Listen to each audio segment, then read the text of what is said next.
Hello everyone, welcome back to Ajith movie motives YouTube channel. నేను ఈ వీడియోలో లేటెస్ట్గా మలయాళంలో రిలీజ్ అయిన ఓర్ కట్టిల్ ఓర్ మురి అనే మూవీని ఎక్స్ప్లెయిన్ చేయబోతున్నాను. ఒక హౌస్ వైఫ్ ఉమెన్ తన బెడ్ ని చాలా సంవత్సరాల నుంచి ఎందుకు ప్రేమిస్తుంది, ఆ బెడ్ కి ఏదైనా అవుతే ఎందుకని అంతలా రియాక్ట్ అవుతుంది, ఇదంతా తెలుసుకోవాలంటే మూవీ చూడాల్సిందే. ఇంకా ఏం మాత్రం లేట్ చేయకుండా నేనైతే షార్ట్ అండ్ స్వీట్ మూవీని అయితే ఎక్స్ప్లెయిన్ చేస్తాను. అంతకంటే ముందు మీకేం చేయాలో తెలుసు కదండి, చిన్న లైక్ అండ్ స్మైల్ తో వీడియోని స్టార్ట్ చేసేయండి. Thank you. మూవీ ఓపెన్ అవగానే ఇదిగో ఇక్కడ కార్ లో టైర్డ్ గా కూర్చుని ఉన్నాడు కదా, ఇతనే మన మూవీలో హీరో. ఇతని పేరు అరవింద్. అంతవరకు తన లైఫ్ లో జరిగిందంతా గుర్తు తెచ్చుకుని బాధపడుతూ ఉంటే సరిగ్గా అప్పుడే కొంతమంది అతని దగ్గరకు వచ్చి గొడవ పడుతున్నారు, అతన్ని చంపేయడానికి ప్రయత్నిస్తున్నారండి. ఎలాగైనా వాళ్ళ దగ్గర నుంచి తప్పించుకోవాలని మన హీరో అరవింద్ అక్కడ నుంచి సిటీ లోపలికి వచ్చేస్తాడు. అయినా కూడా వాళ్ళు వదలకుండా అరవింద్ వెనకాలే ఫాలో అవుతూ ఒక ప్లేస్ లో బైక్ ఆపితే వాళ్ళ మీద అరవింద్ కి ఫుల్ కోపం వచ్చి కార్ లో వాళ్ళని గుద్దేస్తాడండి. ఈ యాక్సిడెంట్ లో కారు కొంచెం డ్యామేజ్ అవుతుంది.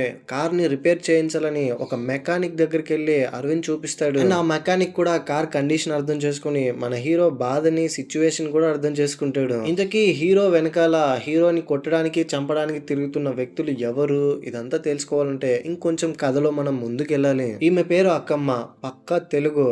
వాళ్ళ ఇంట్లో ఉన్న బెడ్ ఏదో రిపేర్ అయిందని చెప్పి వుడ్ వర్క్ జరిగే ప్లేస్ లో వెళ్ళి రెడీ చేయిస్తుంది. ఇది నా బేబీ లాంటిది, జాగ్రత్తగా చేయండి అని. వాళ్ళు ఏమనుకుంటారంటే మనసులో, మరి బెడ్ మీద కూడా ఈమె ఇంత కేరింగ్ చూపిస్తుంది ఏంటి అని అనుకుంటారు. దాంతో అక్కమ్మ, మీకు దా తెలుసు కదండి ఎందుకని ఎలా అంటున్నారు, ఈ బెడ్ వచ్చేసి మా ఆయన నాకు ఇచ్చిన గిఫ్ట్, నా ప్రాణం ఇది, నేను దీంట్లో మా ఆయన్ని చూసుకుంటున్నానని తెగ మురిసిపోతుంది. హీరో అరవింద్ అప్పటి వరకు వాళ్ళ ఫ్రెండ్ ఇంట్లో ఉంటాడు. అరవింద్ వెనకాల కొంతమంది ఫాలో అవుతూ అరవింద్ ని అటాక్ చేయడానికి ప్రయత్నిస్తుంటే వాళ్ళ ఫ్రెండ్ కి ఎక్కడ ఇబ్బంది వస్తుందేమో, మామ ఇక్కడ నుంచి నువ్వు వెళ్ళిపోరా, నువ్వు ఉంటే మాకే ఇక్కడ ప్రాబ్లం గా ఉందని అక్కడ నుంచి పంపించేస్తాడు. పాపం అరవింద్ ఇంకా ఏం చేయాలో ఎక్కడికి వెళ్ళాలో తెలియక అతని కార్ లోనే దగ్గరలో ఏదైనా హౌసెస్ రెంట్ కుందా అని చూస్తూ అక్కడే ఉండిపోతాడు. అక్కమ్మకి సిటీలోనే సొంత ఇల్లు ఉంటుంది. పైన అపార్ట్మెంట్ లో మధుమిత అనే ఒక అమ్మాయి రెంట్ ఉంటుంది. మధుమిత కిందకి రాగానే అక్కమ్మ తన బెడ్ ని రెడీ చేయించుకుని తీసుకురావడంతో, ఏంటండి మరీ ఈ బెడ్ మీద ఎంత ప్రేమ చూపిస్తున్నారు అంటే, అదా నేను మళ్ళీ చెప్తానులేని, ఏం జరిగినా ఈ బెడ్ కి మాత్రం ఏం కానివ్వను అని చెప్తుంది. మధుమిత కూడా తెలుసండి ఇది వాళ్ళ ఆయన జ్ఞాపకార్థం తను పెట్టుకుందని. కావాలనే అక్కమ్మ నోట్లో నుంచి చెప్పించడం కోసం అలా చెప్తుంది. అందరూ అక్కడ నుంచి వెళ్ళిపోయిన తర్వాత అక్కమ్మ మధుమితతో, నేను నా భర్త 7 months 9 days కలిసి పడుకున్న బెడ్ ఇది, నాకు చాలా మెమరబుల్. ఓ అలాగా, అయితే మీరు ఎందుకని ఇందులో పడుకోవట్లేదు, సపరేట్ గా పడుకుంటున్నారు అంటే, ఆయన వెళ్ళిపోయిన తర్వాత నేను ఒక్కదాన్నే ఇక్కడ పడుకోవడం నా వల్ల అవ్వట్లేదు అని అంటుంది. మధుమిత గురించి చెప్పాలంటే, మధుమిత ఇప్పుడు ఇంటర్వ్యూస్ అటెండ్ చేస్తూ ఉంటుందండి జాబ్స్ కోసం. అక్కమ్మ వాళ్ళ ఇంటి పైన రెంట్కుంటూ ఇప్పుడు కూడా ఇంటర్వ్యూ అటెండ్ చేస్తుంటే సడన్ గా గ్యాస్ మీద వేడి నీళ్లు పెట్టి మర్చిపోయి ఇంటర్వ్యూ మధ్యలోనూ లేచొచ్చి గ్యాస్ ఆఫ్ చేయడంతో ఇంటర్వ్యూ కూడా రిజెక్ట్ అయిపోతుంది తనకి. ఇలా పాపం ఎన్ని ఇంటర్వ్యూస్ అటెండ్ చేసినా ఉద్యోగం రాక మధుమిత బాధపడుతూ ఉంటే అక్కమ్మనే తనని ఓదార్స్తుంది దగ్గరుండి. మరి లైక్ ఒక సొంత మదర్ లాగా చూసుకుంటుంది మధుమిత వాళ్ళ ఫ్యామిలీ గురించి చెప్పాలంటే, ఊర్లో ఒక చిన్నపాటి ఇల్లు, అరటి తోటలో అరటి పళ్ళు కాసాయని మధుమిత వాళ్ళ అమ్మ మన అమ్మాయి కోసం వెళ్ళి తీసుకెళ్లి ఇవ్వండి, పాపం ఎలా ఉందో ఏం చేస్తోందో, కనీసం మనం ఫోన్ చేసినా కూడా కాల్ లిఫ్ట్ చేయట్లేదు, ఎక్కడికి వెళ్ళిందో కూడా మనకు తెలియదు, మన తోటలో వచ్చిన పండ్లంటే చాలా ఇష్టం తనకి, జాలీగా తింటుంది, తీసుకెళ్లి ఇవ్వండి అంటే, మధుమిత వాళ్ళ నాన్న మధుమిత ఎక్కడుందో కూడా తెలియకుండా సిటీలో అరటి గొల్లని భుజాన్ వేసుకుని సిటీలో ఒక ప్లేస్ లో వెళ్ళి కూర్చుంటాడు. పాపం ఇంకా ఆయనకి మాత్రం ఏం తెలుసండి మధుమిత ఎక్కడ, కాల్ చేస్తే ఏమో లిఫ్ట్ చేయట్లేదు, ఎక్కడికి వెళ్ళిందో కూడా చెప్పకుండా వచ్చేసింది కదా. సరిగ్గా అప్పుడే మధుమిత వాళ్ళ నాన్నగారి పక్కనే అక్కమ్మ బైక్ స్టార్ట్ అవ్వక కిక్కర్ కొడుతూ స్ట్రగుల్ అవుతూ ఉంటుంది. ఇదంతా చూసి మధుమిత వాళ్ళ నాన్న ఆమె దగ్గరికి వెళ్ళి బైక్ స్టార్ట్ చేయించి, నేను మా కూతురు కోసం ఇక్కడికి వచ్చాను, తను ఎక్కడుందో నాకు తెలియదు, ఈ అరటి పళ్ళని తీసుకెళ్లి ఎవరికైనా ఇచ్చేయమ్మా అని అక్కడ నుంచి వెళ్ళిపోతాడు. ఇంటికి వెళ్ళి మధుమిత వాళ్ళ అమ్మతో, నా కూతురు నేను కలిసానులే, అరటిపళ్ళు ఇచ్చాను, నిన్ను అడిగిందని చెప్పమనింది అని చెప్తాడు తన హ్యాపీనెస్ కోసం. ఆ తర్వాత అక్కమ్మ ఆ అరటి పండ్లను తీసుకెళ్లి అనాథాశ్రమంలో పిల్లలందరికీ పంచిపెట్టి మిగిలిన అరటి పళ్ళను ఇంటికి తీసుకెళ్లి మధుమితకి ఇస్తుంది. మధుమిత అరటి పళ్ళని తింటూ, ఇది అచ్చం మా తోటలో కాసిన అరటి పళ్ళలాగే ఉందని వాళ్ళ నాన్నని గుర్తు తెచ్చుకుంటుంది. ఎలాగోలాగా ఫైనల్ గా అరటి పండు ఎవరికైతే చేరాలనుకుందో వాళ్ళకే చేరింది. మధుమితకి నాన్న గుర్తుకు రావడంతో అక్కమ్మకు ఫోన్ చేసి మాట్లాడతాడు, నాకెందుకో మా అమ్మ నాన్న గుర్తొస్తుంది, చేస్తున్నారు, మీతో మాట్లాడితే ఆ లోటు పోతుందని మీకు కాల్ చేశాను అని చెప్తుంది. అక్కమ్మ కూడా ఒక మంచి హ్యాపీ ఫీలింగ్, నా కూతురు ఉంటే కూడా నాతో ఇలాగే మాట్లాడి ఉంటుందేమో అని. వీరిద్దరి మధ్య మంచి బాండ్ బిల్డ్ అవుతుంది. అండ్ ఇంకోవైపు మన హీరో అరవింద్ ఎక్కడికి వెళ్ళినా కూడా అతని వెనకాల అతన్ని కొట్టడానికి, అతన్ని ఏదో ఒకటి చేసేయాలని ఫాలో అవుతూ వస్తున్నారు. ఇప్పుడు కూడా కొంతమంది వస్తే మన హీరో వాళ్ళని కొట్టి అక్కడ నుంచి తప్పించుకుంటాడు. మధుమిత ఏమో ఒక హాస్పిటల్లో ఇంటర్వ్యూ అటెండ్ అవుతుంది. ఇంటర్వ్యూ అటెండ్ అయ్యి తిరిగి వస్తూ ఉంటే ఇంతకు ముందు హీరో చేతిలో దెబ్బలు తినింటారు కదా, వాళ్ళు హాస్పిటల్లో అడ్మిట్ అయ్యి మధుమితను చూస్తాడు. అందులో ఒకడు గడ్డమతను, ఇతని పేరు మూవీలో మెన్షన్ చేయలేదు, ఎప్పుడు చూసినా లాలీపాప్ నోట్లో పెట్టుకుంటాడు కాబట్టి లాలీపాప్ అన్న అని పిలుస్తాను. లాలీపాప్ అన్న మధుమితను చూసి ఈ అమ్మాయిని ఎక్కడో చూసినట్టే ఉందని మధుమితని ఫాలో అవుతాడు. మధుమిత కూడా లాలీపాప్ అన్నను చూసి దాక్కుంటుంది కనిపించకుండా. అసలు వీళ్ళిద్దరికి ఏమైందని మీకు ముందు ముందు తెలుస్తుంది, వెయిట్ చేయండి. ఒక్కొక్క ట్విస్టే రివీల్ అవుతున్న కొద్దీ మీకు చాలా ఇంట్రెస్టింగ్ గా మారుతుంది. ఎండింగ్ లో తిరిగి ఇంటికి రాగానే మధుమితకి ఆకలేస్తుంది. ఆ రోజు తను ఏమీ వండుకోలేదు. దాంతో కిందున్న అక్కమ్మకు ఫోన్ చేసి తన బాధని చెప్పుకుంటే అక్కమ్మ మధుమిత దగ్గరకు వచ్చి ఈ బాడీ ఆకలి తట్టుకుంటుందా అని తనకి ఫుడ్ పెడుతుంది. ఇంకోవైపు మన హీరో డే టైంలో అంతా నిద్రపోవడం, నైట్ టైంలో మాత్రం క్యాబ్ నడపడం. ఎందుకంటే అతని కోసం కొంతమంది ఒక గ్రూప్ వెతుకుతూ ఉంటారు కదా, వాళ్ళ కంట పడకుండా ఉండడం కోసం. ఇప్పుడు భార్య భర్తలు ఒక ఇద్దరిని పికప్ చేసుకోవడానికి వెళ్తారు. అయితే అక్కడ భార్య ఎక్కువగా ఏడుస్తూ ఉంటుంది, భర్త మాత్రం క్యాజువల్ గా చూడు బాబు ఒక హాస్పిటల్ పేరు చెప్పి హాస్పిటల్ దగ్గర తీసుకెళ్లి వదిలేయమంటాడు. తన ఫ్రెండ్ కి ఏదో గాయమైందంట, పాపం తెలిసినప్పటి నుంచి ఇలా ఏడుస్తూనే ఉందని. ఆ తర్వాత సరే సార్ నేను వదిలేస్తానని వెళ్తూ ఉంటే కార్ లో ఉన్న ఆమె భార్య అంతవరకు ఏడుస్తున్న ఆమె సడన్ గా ఏడు పాపేస్తుంది. అరే ఏంట్రా ఇదని చూస్తే, బాబు నన్ను హాస్పిటల్ కాదు, నేను ఒక అడ్రస్ చెప్తాను, అడ్రస్ దగ్గరికి నన్ను తీసుకెళ్లి వదులు అంటే, మేడం కుదరదు మేడం, సార్ లొకేషన్ హాస్పిటల్ దగ్గరికే పెట్టారు, నాకు ప్రాబ్లం అవుతుంది అంటే, అతనితో నేను కలిసి ఉండలేకపోతున్నాను, అందుకే అతను తెలియకుండా ఇప్పుడు పారిపోతున్నాను అని చెప్పగానే సిచ్యువేషన్ అర్థం చేసుకున్న అరవింద్ సరే మేడం మీరు చెప్పిన ప్లేస్ కి తీసుకెళ్లి వదులుతానని ఆ ప్లేస్ తీసుకెళ్లి వదిలిన తర్వాత కార్ లో నుంచి ఆమె దిగి తెల్లటి గడ్డంతో రెడ్ కలర్ టీ షర్ట్ వేసుకున్న అతని దగ్గరికి వెళ్తుంది. అతని దగ్గరికి వెళ్ళి కార్ లో ఎక్కిన తర్వాత ఎందుకో అతని మీద డౌట్ వచ్చి అక్కడే కొంతసేపు వెయిట్ చేస్తాడు అరవింద్, అక్కడ ఏం జరుగుతుందో చూసుకుంటూ. ఇక్కడ ఆమె ఏమో అతన్ని నాతో చాట్ చేసింది మీరేనా ఇన్ని రోజులని నవ్వుతూ పలకరిస్తోంది. ఆ తర్వాత ఇదంతా చూస్తున్న అరవింద్ అతను ఒక కిడ్నాపర్ అని తెలుసుకొని అతని దగ్గరకు వచ్చి మూతి మీద ఒక గుద్దు గుద్దుతే మొత్తం నిజాలు బయట పెట్టేస్తాడు. మేము ఈ విధంగా హౌస్ వైఫ్ ని టార్గెట్ చేసి చాట్ చేస్తుంటాము, తర్వాత మా దగ్గరికి వాళ్ళని రప్పించుకున్న తర్వాత అమ్మేస్తాము కిడ్నాప్ చేసి అని చెప్తున్నాడు. ఇదంతా విని తను షాక్ అయిపోతుంది. ఏంటి మేడం ఇలాంటి వాళ్ళన మీరు నమ్ముతున్నది, కొంచెమైనా సెన్స్ ఉండక్కర్లేదు అని ఆమెను తిట్టి తిరిగి ఇంటి దగ్గరికే తీసుకెళ్లి వదిలేస్తాడు. ఇంటి దగ్గరికి వెళ్తే వాళ్ళ ఆయన అప్పుడే బయట నుంచి వచ్చి ఏంటి బేబీ ఇది ఇంత త్వరగా వచ్చేసావు, అప్పుడే నీ ఫ్రెండ్ కి బాగైపోయిందా అంటే బాగైపోయిందంట, తను ఆల్రెడీ డిశ్చార్జ్ కూడా అయిపోయింది హాస్పిటల్ నుంచి అని ఇంటికి వెళ్తుంది. ఆ తర్వాత వాళ్ళ భర్త హీరో అరవింద్ దగ్గరికి వచ్చి చూడు బాబు నా భార్య వేరొకరితో వెళ్ళిపోతుందని నాకు తెలుసు, తెలిసే నేను తనని ఇక్కడ నుంచి పంపించాను, నేను వద్దంటే నన్ను తప్పుగా అనుకుని ఇంకా మా ఇద్దరి మధ్య గొడవలు పెరుగుతాయి, ఎవరు ఎలాంటి వాళ్ళో తెలుసుకోవాలని నేను పంపించి వెనకాల ఫాలో అవుతూ వచ్చాను. అండ్ బై ద వే అతన్ని బాగా కొట్టావు, మంచి పంచిచ్చావని చిన్న స్మైల్ ఇచ్చి మన హీరోని మెచ్చుకొని అక్కడి నుంచి పంపించేస్తాడు. బెడ్ చూస్తూ అక్కమ్మ తన భర్త జ్ఞాపకాలని గుర్తు తెచ్చుకుంటూ బాధపడుతూ పైన మధుమితకు ఫోన్ చేసి కిందికి పిలుస్తుంది ఏదైనా మాట్లాడడం కోసం. డే టైంలో కార్లో నిద్రపోతూ ఉంటే హీరో అరవింద్ దగ్గరికి ఒక పోలీస్ ఆఫీసర్ వచ్చి ఏం చేస్తున్నావు ఇక్కడ అంటే, సార్ నేను ఇక్కడే ఉంటాను, నైట్ టైంలో వర్క్ చేసుకుంటాను అని చెప్తాడు. త్వరగా వెళ్ళి ఏదో ఒక రూమ్ రెంట్కి తీసుకో, ఇలా మాత్రం డే టైంలో ఉండకు, ఈ కార్ సిటీలో తిరుగుతున్నది మేము క్యాప్చర్ చేసాము, మా దగ్గర ఎవిడెన్సెస్ ఉన్నాయి, ఇంకోసారి ఇలా ఎక్కడ పడితే అక్కడ కార్ ని పార్క్ చేయొద్దు అని చెప్పి అక్కడ నుంచి వెళ్ళిపోతాడు అతను. ఇటు మన మధుమితకేమో ఉద్యోగం వచ్చేస్తుంది, తను చాలా హ్యాపీ, ఎంతో ఎక్సైట్మెంట్తో ఇంకా జాబ్లో మొదటి రోజుని వెళ్తూ ఉంటే క్యాబ్ బుక్ అవ్వట్లేదు. ఆ రోజు అక్కమ్మ భర్త బర్త్డే కావడంతో నేను బర్త్డే గిఫ్ట్ గా నేను క్యాబ్ బుక్ చేస్తానని బుక్ చేస్తుంది. ఆ క్యాబ్ ఎవరిదో కాదు మన హీరో అరవింద్. కానీ అరవింద్ క్యాన్సిల్ చేసుకుంటాడు నిద్రపోతూ ఉండడం వల్ల. పర్లేదు ఇక్కడే ఆఫీస్ దగ్గరే నేను నడుచుకుంటూనే వెళ్తానని చెప్తున్నా కూడా అక్కమ్మ వినిపించుకోవట్లేదు.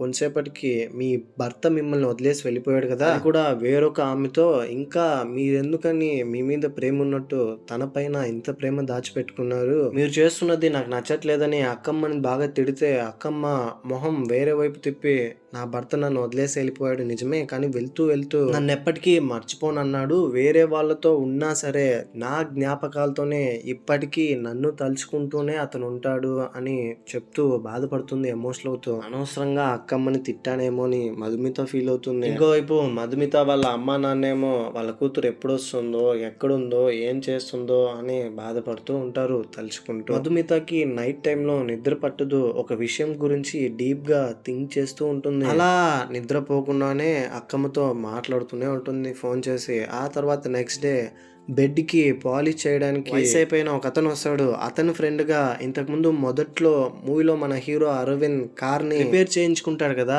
మెకానిక్ దగ్గర. ఆ మెకానిక్ ఇప్పుడు అక్కమ్మ దగ్గర చూడమ్మా నాకు ఒక అబ్బాయి తెలుసు, అతని పేరు అరవింద్, పాపం ఇప్పుడు ఇల్లు కోసం వెతుకుతున్నాడు, చాలా మంచి అబ్బాయి, తెలిసిన వాళ్ళలో ఏదైనా ఇల్లుంటే చెప్పు అని అక్కమ్మతో అంటే అంత మంచివాడు అని అంటున్నారు. మా ఇంట్లోనే ఉండొచ్చు పైన, ఎలాగో నైట్ టైంలో క్యాబ్ నడుపుకుంటున్నారు అని అంటున్నారు. నైట్ మాత్రం ఒక అమ్మాయి ఉంటుంది. మధుమిత ఆఫీస్కి వెళ్ళిపోయిన తర్వాత అతను వచ్చి ఇక్కడ ఉండమను, ఈవినింగ్ వెళ్ళిపోమను, మీకేం అభ్యంతరం లేకపోతే అని చెప్తుంది. ఆఫీస్కి వెళ్తున్న మధుమిత దగ్గర నెక్స్ట్ డే అక్కమ్మ చూడమ్మా నాకు ఒక హెల్ప్ కావాలి, అదేంటంటే నాకు తెలిసిన వాళ్ళలో ఒక అమ్మాయి నీలాగే చాలా బాధపడుతుంది, ఒంటరిగా రూమ్స్ కోసం వెతుకుతుంది, బయట సిచ్యువేషన్స్ ఎలాగున్నాయో నీకు కూడా తెలుసు కదా, ఒక ఆడపిల్లగా ఎంత కష్టపడుతుందని. ఎలాగో నువ్వు మార్నింగ్ వెళ్ళి ఈవినింగ్ తిరిగి వస్తావు కాబట్టి డే మొత్తం ఖాళీగానే ఉంటుంది కదా, ఆ టైంలో ఆ అమ్మాయిని వచ్చి అక్కడ ఉండనిస్తాను, నైట్ తిరిగి వెళ్ళిపోతుంది, నైట్ షిఫ్ట్ తనకి అని చెప్తుంది. ఆ తర్వాత మధుమిత ఏమండి ఇది మీ ఇల్లు, మీకు ఇష్టం వచ్చింది చేసుకోండి, నైట్ నేను వచ్చేసరికల్లా ఆ అమ్మాయి వల్ల నాకు ఇబ్బంది కలగకుండా ఉంటే నాకు అదే చాలు, రూమ్ క్లీన్ గా పెట్టుకోవాలి అని చెప్తుంది. అబ్బాయి అయితే మధుమిత ఒప్పుకోదని తెలిసి ఆ అబ్బాయిని అబద్ధం చెప్పించి ఇప్పుడు అరవింద్ ని ఇంట్లోకి తీసుకొస్తుంది. నైట్ ఇంటికి రాగానే రూమ్ మొత్తం క్లీన్ గా ఉండడంతో ఏంటిది ఇంత క్లీన్ గా పెట్టారు, అసలు ఎవరైనా రూమ్ కి వచ్చారా లేదా అని అనుకుంటుంది. రోజు మార్నింగ్ తల దూకుంటూ ఆఫీస్కి వెళ్తున్న సమయంలో స్టిక్కర్ని అద్దం ముందు అంటించి వెళ్ళేది, పౌడర్ కొంచెం కింద పడేసి వెళ్ళేది. ఈవినింగ్ తిరిగి వచ్చి చూస్తే యాజ్ ఇట్ ఈస్ ఎలా ఉందో అలాగే ఉంటుంది. బాత్రూంలో వెళ్ళి సోప్ ఎలా పెట్టిందో అక్కడే అదే ప్లేస్లోనే ఉంటుంది. చివరికి బెడ్ కూడా నలగకుండా ఉంటుంది. ఏంటి ఇది, ఎవరు ఏమే ఇంత క్లీన్గా ఉంటుంది, అసలు ఎవరైనా ఉన్నారా లేదా, నాకు చాలా మిస్టీరికల్గా ఉంది. పెట్టిన వస్తువులు పెట్టిన చోటే ఉన్నాయి, నైట్ అంతా ఉంటే కనీసం ఒక్క వస్తువు అయినా ఎక్కడైనా చేంజ్ అవ్వాలి కదా అని తనలో తానే అనుకుంటూ చాలా రోజులు ఇదంతా గమనించి అక్కమ్మ దగ్గర అసలు నిజంగానే అక్కడ ఎవరైనా ఉంటున్నారా లేదో నాతో ఇలా అబద్ధం చెప్తున్నారా అంటే అక్కమ్మ లేదు అక్కడికి రోజు ఆమె వస్తుంది, నైట్ షిఫ్ట్ కదా జస్ట్ డే టైంలో పడుకొని మాత్రమే వెళ్ళిపోతుంది అని చెప్తుంది. ఆ తర్వాత నెక్స్ట్ డే ఒక రోజు మధుమిత సడన్ గా మధ్యాహ్న సమయంలో రూమ్ కి వస్తుంది. రూమ్ లో అరవింద్ పడుకొని ఉంటాడు, అది కూడా బెడ్ మీద తన ఓన్ బెడ్షీట్ వేసుకుని పైకి వెళ్ళడానికి లిఫ్ట్ పనిచేయట్లేదు. ఇక్కడ మధుమిత స్ట్రక్ అయిపోతుంది మధ్యలోనే. ఇంకోవైపు అటు అరవింద్ రూమ్ లో నుంచి బయటకు వచ్చేస్తాడు. ఇప్పుడు కూడా అరవింద్ లోపల ఉన్నది మధుమిత చూడదు. ముందు లాలీపాప్ రౌడీ గురించి చెప్పాను కదా, లాలీపాప్ అన్న అతను మధుమితని హాస్పిటల్లో చూసింటాడు. ఇప్పుడు మధుమిత వెనకాలే ఫాలో అవుతూ మధుమితని చంపేయడానికి ప్రయత్నిస్తున్నాడు కత్తి తీసుకుని. మధుమిత తిరిగి ఇంటికి వస్తుంటే మధుమిత ఒక ప్లేస్ కి వెళ్ళి కింద పడిపోతుంది. ఇంకా తను పరిగెత్తలేక ఆ తర్వాత అతను మధుమితని పొడవబోతుంటే సరిగ్గా అప్పుడే అరవింద్ తన కార్ లో స్పీడ్ గా వచ్చి అతను గుద్దేస్తాడు. మధుమిత అక్కడి నుంచి తప్పించుకుంటుంది. అరవింద్ కి లాలీపాప్ అన్నకి పెద్ద ఫైట్ నడుస్తుంది. ఈ ఫైట్ లో అరవింద్ కి ఒక చిన్న గాయం కూడా అవుతుంది కత్తిపోటు వల్ల. మధుమిత భయపడుతూ అక్కమ్మతో కంగారుగా నన్నెవరో చంపడానికి ప్రయత్నిస్తున్నారు, గత కొన్ని రోజుల నుంచి నేను ఇక్కడ ఉండడం అంత సేఫ్ కాదు, నీకు కూడా మంచిది కాదు, వెంటనే నేను ఇక్కడ నుంచి వెళ్ళిపోతాను అని అంటుంటే అక్కమ్మకి అసలు ఏం అర్థం కాదు. నిన్ను చంపాలని ఎవరు అనుకుంటున్నారమ్మా అని అంటే అదే నాకు అర్థం కావట్లేదు అని చెప్తుంది. సరే ఈ రోజుకి నువ్వు నా దగ్గరే పడుకో, ఎవ్వరు వచ్చినా నేను చూసుకుంటానని అక్కమ్మ తన దగ్గరే పడుకోబెట్టుకుంటుంది మధుమితని. ఆ తర్వాత మధుమిత నెక్స్ట్ డే ఆఫీస్కి వెళ్ళి తిరిగి వచ్చి ఆ రోజు రాత్రి తన రూమ్ లో బెడ్ మీద పడుకుంటే బెడ్ మీద రక్తపు మరకలు కనిపిస్తాయి. అది చూడంగానే మధుమిత ఇంకా భయపడిపోయి అక్కమ్మ కాల్ చేసి బెడ్ మీద ఉన్న మరకలేంటి, నాకెందుకో చాలా భయంగా ఉంది, నేను ఇక్కడ నుంచి వెళ్ళిపోతాను అని కంగారు పడుతుంది. అక్కమ్మ అరవింద్ ఫోన్ చేసి అడిగితే అది నాకు ఒక చిన్న గాయం అయింది, సో దాని తాలూకు మరకలు అవి, మీరేం కంగారు పడకండి, నాకేం కాలేదు, నేను సేఫ్ గానే ఉన్నాను అని చెప్తాడు. ఇప్పుడు అక్కమ్మ మధుమితకు ఫోన్ చేసి అమ్మ అది ఏం కాలేదంట, తనకేదో గాయం అయిందంట, సో బ్లడ్ మరకైంది, అంతకుమించి ఏం లేదు, నువ్వు ఎందుకని ఇంతలా భయపడుతున్నావు, నేను ఉన్నాను కదా నీకోసం, నీకేం జరిగినా నేను చూసుకుంటాను అనే ధైర్యం ఇస్తుంది. మధుమిత నాకు అమ్మా నాన్న గుర్తొస్తున్నారు, నేను వాళ్ళ దగ్గరికి వెళ్ళిపోతాను, నాకు చాలా భయం వేస్తుందని మధుమిత వాళ్ళ ఇంట్లో వాళ్ళకి ఫోన్ చేసి తన అడ్రస్ చెప్పి వాళ్ళ నాన్నతో పాటు వాళ్ళ ఇంటికి వెళ్ళిపోతుంది, సొంత ఊరికి. ఇంటికి వెళ్ళిన తర్వాత మధుమిత హ్యాపీగా ఉంటుంది. ఇక్కడే రివీల్ అయ్యే ట్విస్ట్ ఏంటంటే మధుమిత అండ్ మన మూవీలో హీరో అరవింద్ వీళ్ళిద్దరూ భార్యాభర్తలు. ఆల్రెడీ వీళ్ళిద్దరికి పెళ్ళైంది. ఇప్పుడు మధుమిత ఊరు వెళ్ళిన తర్వాత అరవింద్ మధుమిత దగ్గరికి వచ్చి, నువ్వు ఇక్కడ నుంచి వెళ్ళిపోయిన తర్వాత చాలా సార్లు నీకు ఫోన్ చేశాను, ఒక్కసారి కూడా నువ్వు ఫోన్ లిఫ్ట్ చేయలేదు, నీకేమైందో అని ఎంత భయపడ్డానో తెలుసా, నేను నీ కోసం వెతికిన ప్లేస్ అంటూ లేదు, నువ్వు అక్కడే ఉన్నావని సిటీలోకి వచ్చేసాను క్యాబ్ డ్రైవర్ గా, కానీ నేను కనిపెట్టలేకపోయాను. 3 years మనం కలిసి ఉన్నాము, ఇప్పుడు నీకు కావాల్సింది డివర్సే కదా, సరే నువ్వు అడిగింది నేను ఇచ్చేస్తాను. నేను నీ దగ్గరకు వచ్చినప్పుడు నేను చూడాలని సిటీలోకి నా కార్లోనే ఉన్నాను కొద్ది రోజులు. నైట్ టైంలో వర్క్ చేసుకుని డే టైంలో నిద్రపోయేవాడిని. తర్వాత కొద్ది రోజులకి ఒక రూమ్లో నేను రెంట్కున్నాను ఒక ఇంట్లో, అది కూడా డే టైంలో మాత్రమే. సేమ్ నీలాగానే ఆ ఇంట్లో ఉన్న అమ్మాయి స్టిక్కర్ అద్దంలో అంటించేది, బెడ్ మీద పడుకున్నప్పుడల్లా హెయిట్ సేమ్ నీలాగానే ఉండేది. ఇంటి ఓనర్ పేరు అక్కమ్మ. అక్కడున్నా కూడా నీ జ్ఞాపకాలే నన్ను వెంటాడేది, నిన్ను తలుచుకుంటూనే బ్రతికాను అక్కడ ఉన్న రోజులు. అందుకే అక్కడున్న బెడ్ మీద కూడా నేను పడుకోకుండా బెడ్ మీద ఒక బెడ్షీట్ వేసి పడుకున్నాను. ఆ అమ్మాయి యూజ్ చేసే సోప్ కూడా నేను వాడలేదు, నేను సపరేట్ గా సోప్ వాడి తిరిగి కార్లో తీసుకెళ్లి పెట్టేసేవాడిని నేను యూజ్ చేసే వస్తువులన్నీ. నేను అంత జెన్యున్ గా నేను లవ్ చేశాను, కానీ నువ్వే నా ప్రేమను అర్థం చేసుకోలేకపోతున్నావని జరిగిందంతా అరవింద్ మధుమితతో చెప్తాడు. మధుమిత నిజంగానే అక్కడ మన రూమ్ లో ఉండింది అమ్మాయా అబ్బాయా, ఇతను చెప్తున్నది చూస్తే ఇతనే మన ఇంట్లో రూమ్ లో ఉండిందా అని అనుకుంటుంది. యాక్చువల్ గా అసలు వీళ్ళిద్దరూ ప్రేమించి పెళ్లి చేసుకుని ఎందుకు విడిపోవాలనుకుంటున్నారంటే, పెళ్ళైన కొద్ది రోజులకి అరవింద్ ఒక బిజినెస్ చేయాలనుకుని కొంతమంది దగ్గర డబ్బులు తీసుకుని అప్పుగా ఇన్వెస్ట్మెంట్ పెట్టి బిజినెస్ స్టార్ట్ చేస్తాడు. ఆ తర్వాత నమ్మిన వాడు మోసం చేయడంతో మొత్తం బిజినెస్ మొత్తం లాస్ అయిపోతుంది. ఆ తర్వాత అరవింద్కి ఎవరైతే అప్పులు ఇచ్చారో వాళ్ళందరూ డబ్బుల కోసం అరవింద్ వెంట పడుతుంటారు. ఇంతకుముందు లాలీపాప్ అన్న వీళ్ళందరూ ఒక గ్రూప్ అరవింద్ వెనకాల తిరుగుతూ ఉంటారు కదా, అందుకే వాళ్ళు ఇచ్చిన డబ్బుల కోసం అరవింద్ని చంపేయాలి అన్న పగతో తిరుగుతుంటారు ఇవ్వలేనందువల్ల. మధుమిత అరవింద్ ఎక్కువ అబద్ధాలు చెప్తున్నాడని నటిస్తాడు, ఎప్పుడు గాని మన దగ్గర నిజాలు చెప్పడు అని ఎక్కువ నటిస్తాడని డివోర్స్ కావాలనుకుంటుంది. మొత్తం నిజం తెలుసుకున్న తర్వాత మధుమిత అయ్యయ్యో ఎన్ని రోజులు మన భర్తే మనతో కలిసి ఉన్నారా, రూమ్ లో బెడ్ మీద వేరొక క్లాత్ వేసి పడుకున్నాడా, సోప్ కూడా వేరొకటి యూజ్ చేశాడా, మనల్ని ఎంత జెన్యున్ గా ట్రూగా లవ్ చేస్తున్నాడు, మనం అర్థం చేసుకోలేకపోతున్నామని అక్కమ్మకు ఫోన్ చేసి మీరు ఒక నిజం చెప్పండి, నాతో పాటు ఉన్నింది అమ్మాయా అబ్బాయా అంటే అక్కమ్మ అబ్బాయి, నేనే నువ్వు నో చెప్తావని అబద్ధం చెప్పాను అని చెప్తుంది. దాంతో మధుమిత ఎమోషనల్ అయ్యి ఏడుస్తూ అది ఎవరో కాదు నా భర్తే, నా భర్తనే ఎన్ని రోజులు నాతో పాటు తెలియకుండా నా రూమ్ లోనే ఉంచారు, నేనే కనిపెట్టలేకపోయాను అని చెప్తుంది. అండ్ వన్ మోర్ థింగ్ అక్కమ్మతో ఏమంటుందంటే, చూడు స్వప్న సుందరి అక్కమ్మ ఒరిజినల్ నేమ్ స్వప్న సుందరనే తన భర్త అక్కమ్మను పిలిచేవాడు. నీ భర్త మిమ్మల్ని వదిలేసి వెళ్ళడానికి రీజన్ ఏంటో నాకు క్లియర్ గా చెప్తారా, నాకు డౌట్ గా ఉంది అంటే అక్కమ్మ ఏడుస్తూ అది ఎందుకమ్మా అన్నిసార్లు అడుగుతున్నావు అంటే, మీరు చెప్పారు నిజంగానే ఇంకొక అమ్మాయితో మీ భర్త అఫైర్ పెట్టుకున్నది మీరు కల్లారా చూసారా, ఆర్ ఎవరైనా చెప్తే నమ్మి ఇదంతా చేశారా అంటే, నేను కల్లారా చూడలేదు కానీ బయట అందరూ మాట్లాడుకుంటుంటే విన్నాను. ఒకరోజు నా భర్త వర్క్ చేసిన ఫ్యాక్టరీలో ఇంకొక ఉమెన్ తో అతను రిలేషన్షిప్ లో ఉన్నారని ఫ్యాక్టరీలో ఉన్న వాళ్ళందరూ మాట్లాడుకున్నారు, నేను కూడా విన్నాను. దాంతో నా భర్తను నేను అడిగితే నా దగ్గర నుంచి వెళ్ళేటప్పుడు ఒక పాట పాడి టేప్ రికార్డర్ ఇచ్చి వెళ్ళాడు. అందులో ఏముందంటే, చూడు అందరూ చెప్తున్నట్టు నాకు ఆ ఉమెన్ తో ఎలాంటి సంబంధం లేదు, నిన్ను మాత్రమే నేను నిజంగా ట్రూగా ప్రేమిస్తున్నాను, కానీ నువ్వు మాత్రం నన్ను అనుమానిస్తున్నావు, నువ్వు నన్ను ఇలా చూసిన తర్వాత కూడా నా వల్ల ఇక్కడ ఉండడం కుదరదు,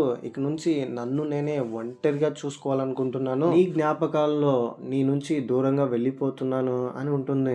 ఆ తర్వాత తిరిగి వెళ్ళిన వ్యక్తి చనిపోతాడు సూసైడ్ చేసుకుని. ఇది యాక్చువల్ గా జరిగింది. కానీ అక్కమ్మ మాత్రం బయట ఈ విషయం ఎవరికైనా చెప్తే తనదే తప్పని అందరూ నిందిస్తారని అందరి ముందు అబద్ధం చెప్తూ ఉంటుంది. నా భర్త నన్ను మోసం చేశాడు, వేరొక ఉమెన్ తో వెళ్ళిపోయాడు అని చెప్తూ నిజాలు తెలుసుకున్న మధుమిత షాక్ అవుతుంది. ఇప్పుడు అక్కమ్మ ఫుల్ గా ఏడుస్తూ, చూడమ్మా నేను అనుభవించిన బాధ నువ్వు అనుభవించకూడదు, ప్రతి భార్యకి భర్త మీద అనుమానం ఉంటుంది, ఆ అనుమానాన్ని ముందు పెట్టి భర్తనే కోల్పోకూడదు, ఎందుకంటే ఇక్కడ చాలా మంది భర్తలు వాళ్ళు పనిచేసే ఫీల్డ్ లో ఒక్కొక్కరు ఒక్కో ప్రాబ్లమ్స్ లో ఉంటారు, ఎక్కువ ప్రెజర్ ని స్ట్రెస్ ని ఫీల్ అవుతారు, కానీ పక్కనున్న భార్యకి మాత్రం ఇదంతా తెలియదు. అది అర్థం చేసుకుండా ఎవరో ఏదో చెప్తున్నారని మనం మన భర్తని అనుమానిస్తే చివరికి వాళ్ళని దూరం చేసుకోవాల్సి వస్తుంది. నాలాగా అని ఫుల్గా ఏడ్చేస్తుంది. దీంతో మధుమిత కూడా అరవింద్ని తలుచుకుని ఫుల్గా ఏడ్చేస్తుంది. అరవింద్ని ఇన్ని రోజులు అవాయిడ్ చేస్తూ వచ్చినందుకు గిల్ట్గా ఫీల్ అయ్యి వెంటనే అరవింద్ని కలవాలని అరవింద్ కార్ని కూడా